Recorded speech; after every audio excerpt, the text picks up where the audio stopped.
We'd like to welcome you to BeMoreNews.com, the news before the news, where we uncover the truth.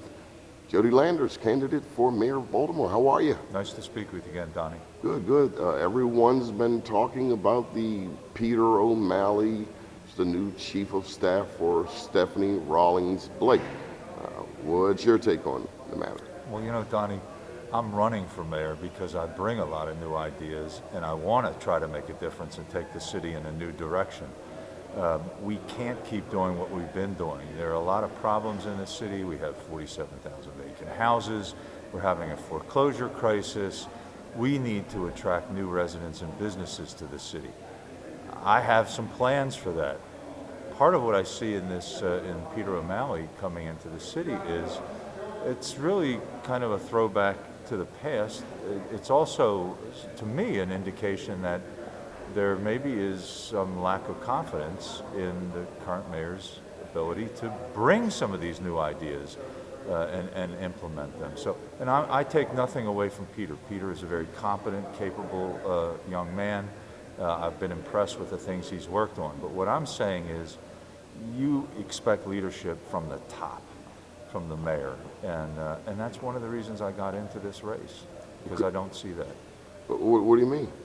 Well, again, we can't keep doing what we've been doing for the past 10 or 20 years. We keep losing population in the city. We keep adding little taxes here and there and fees to city residents, all of which become a burden. We've got to break away from that. We've got to start to do things in a different way. One of the things we have to do is we have to stop giving away tax breaks to major developers in the city, and instead we've got to focus those tax breaks on reducing taxes to all people in the city, not just the major developers. I think that's going to be the trigger that will bring new development into the city and help revitalize neighborhoods. It does no good to all the neighborhoods in the city to give a major tax break to a large property owner in the Inner Harbor. I'm sorry. Well, what does it say when the governor's brother becomes the chief of staff for the mayor of the city of Baltimore? Does it suggest that the governor wants to have a hand in the governance of Baltimore City? It would certainly suggest that to me, and I think that it's pretty transparent that that's what's at play here. I mean, and again, I take nothing away from Peter. Peter is the governor's man. His first allegiance is to his brother and the governor. So I guess my question is, what does that mean for the city? Because we need a mayor who's going to aggressively fight for the city and work on behalf of the citizens.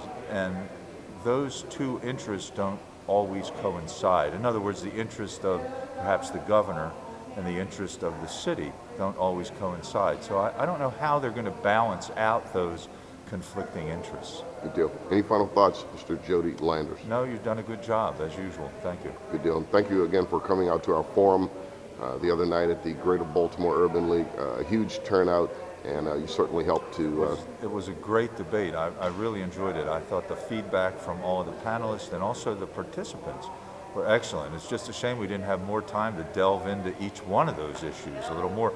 But hopefully we'll do that over the course of the summer. Okay, well, we commend you, and today we're up here at the Coppin State University's Health and Human Services building. Is this your first time in this new building? So it's the first time in the new building. I have been to Coppin a number of times. Beautiful addition to the community. It certainly is. Good deal. It certainly is. Thank you for your time, Jody Landers. Keep watching BeMoreNews.com, the news before the news, where we uncover the truth. Thanks, Donnie.